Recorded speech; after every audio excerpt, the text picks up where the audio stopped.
বন্ধুরা, মুসলিম দেশে মুসলিম শেখ থাকবে, এটাই স্বাভাবিক, কিন্তু মুসলিম দেশে হিন্দু শেখ একটু শুনতে অদ্ভুত লাগলো, তাই না? কিন্তু এটাই সত্যি। আজ আমি আপনাদের এমন এক দেশের কথা বলবো, যেই দেশটি তো মুসলিম, কিন্তু সেখানকার শেখ সনাতনী হিন্দু।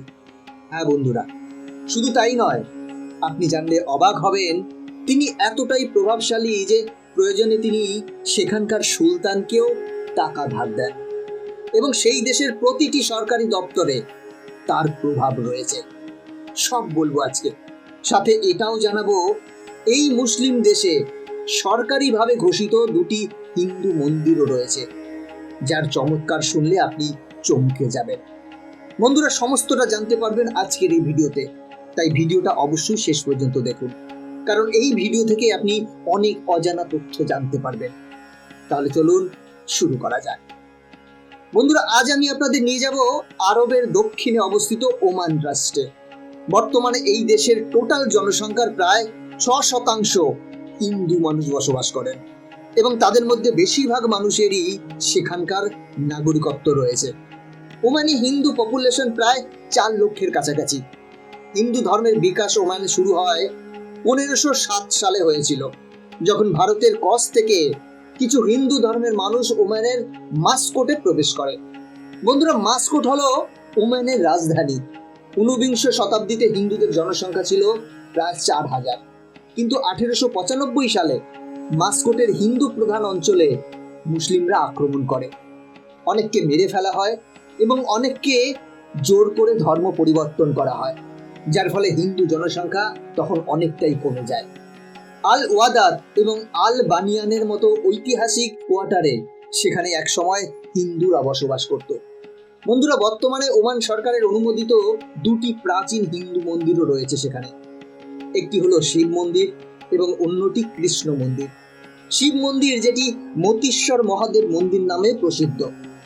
ওমানের পুরাতন মাস্কোটের মুট্টাতে আল আলম প্রসাদের নিকটেই অবস্থিত এই প্রাচীন মন্দির, যাকে মধ্যপ্রাচ্যের অন্যতম এক মন্দির হিসেবেও গণ্য করা হয়, কারণ এখানে সব সময় হিন্দু উৎসব পালন করা হয়, যেমন বসন্ত পঞ্চমী, রাম নবমী, হনুমান জয়ন্তী, গণেশ চতুর্থী। মহাশিবরাত্রির সময় প্রায় 20 থেকে 25,000 হিন্দু একত্রিত হয় এই মন্দিরে। সাথে মুসলিমরাও এখানে প্রার্থনা করতে আসেন। মান্যতা আছে যে এখানকার এক ব্যবসায়ীর দ্বারা 125 বছর আগে এই মন্দিরের নির্মাণ করা হয়েছিল। সব থেকে অবাক করার বিষয় হলো, ওমান এক মরুভূমি প্রধান দেশ হলেও এই মন্দিরের কুয়োতে সারা বছর জল থাকে, যেটা একটা আশ্চর্যের বিষয়। এই মন্দির চত্বরে আরো 3টি প্রাচীন মন্দির আছে: শ্রী আদি মতিশ্বর মহাদেব মন্দির, শ্রী মতিশ্বর মন্দির এবং হনুমান মন্দির। সাথে মাস্কোটে অবস্থিত শ্রীকৃষ্ণ মন্দিরকেও মধ্যপ্রাচ্যের প্রাচীন মন্দির হিসেবে বিবেচনা করা হয়। শ্রীকৃষ্ণ মন্দিরের কম্পাউন্ড সুন্দর উপত্যকা ও মন্দির এলাকা দ্বারা বেষ্টিত। হোলি, দীপাবলি, হনুমান জয়ন্তী, নবরাত্রির মতো অনুষ্ঠান এখানে ধুমধামের সাথে পালিত হয়। 19বিংশ শতাব্দীতে ওমানে গুজরাটি ব্যবসায়ীদের একচেটি আধিপত্য ছিল, কিন্তু তাদের মধ্যে অন্যতম হলেন কানাকশি খিমজি ভাই, যিনি ওমানে বসবাসকারী পৃথিবীর একমাত্র হিন্দু শেখ। এবং কানাকশি খিমজি ভাই ওমানের এক প্রভাবশালী ব্যক্তিত্ব। ওমানের সাথে তার দীর্ঘদিনের সম্পর্ক রয়েছে। কানাকশি ভাই প্রকৃত রূপে একজন কচের নাগরিক, এবং তার কোম্পানির নাম হলো রামদাস গ্রুপ অফ কোম্পানি। নিজের কাজের দমে ওমানের লোকেদের প্রসন্ন করেছেন তিনি। এই কারণেই ওমানের সুলতান কাবুজ বিন আল সাইদ কানাকশি ভাইকে শেখ উপাধিতে ভূষিত করেছেন। এই জন্য তাকে প্রথম হিন্দু শেখও বলা হয়, এবং এই উপাধি পৃথিবীর আর কারোর কাছে নেই। বিশ্বের বিভিন্ন দেশে বিভিন্ন বন্দরে জিনিসপত্র পৌঁছে দেওয়ার কাজ করেন এই কানাকশি ভাই। কানাকশি ভাইয়ের ঠাকুরদায়ের পিতা ছিলেন শ্রী রামদাস, যিনি 1870 সালে ওমানের সুর নামক স্থানে চলে আসেন এবং স্থায়ীভাবে সেখানেই বসবাস করতে শুরু করেন।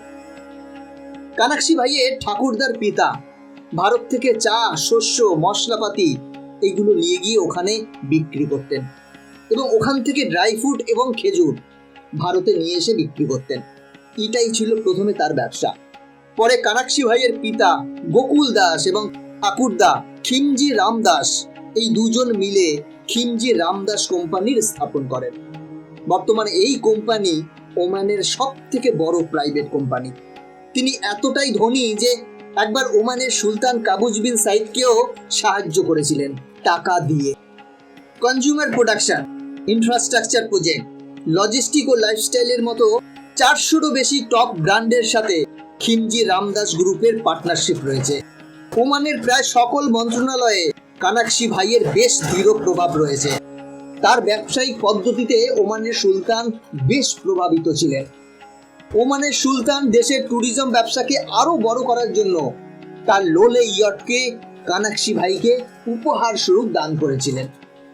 1960 সালে কানাকশি ভাইয়ের যখন বিবাহ হয়, সেই বিয়ের সময় তৎকালীন সুলতান তাকে রূপোর জগ উপহার হিসেবে দিয়েছিলেন। এরকম উপহার খুব কম মানুষই পান। এর থেকে আপনি আন্দাজ করতে পারছেন তিনিও তার ব্যবসার উপর ওমান কতটা নির্ভরশীল। এছাড়াও কানাকশি ভাই ওমানে 19টির মতো ভারতীয় স্কুল প্রতিষ্ঠা করেছেন, কারণ তিনি মনে করেন জীবন তৈরিতে শিক্ষার ভূমিকা অনেক বড়। এবং এই স্কুলগুলিতে 35,000 এনআরআই ছাত্রছাত্রী পড়াশোনা করেন। এই সব কাজের জন্যই 2003 সালে কানাকশি ভাইকে ভারত সরকার প্রবাসী ভারতীয় সম্মানে ভূষিত করেন। তিনি আরবের প্রথম ব্যবসায়ী ছিলেন যিনি এই সম্মান পেয়েছিলেন। ব্যবসার সাথে সাথে কানাকশি ভাই খেলাধুলাতেও আগ্রহী ছিলেন।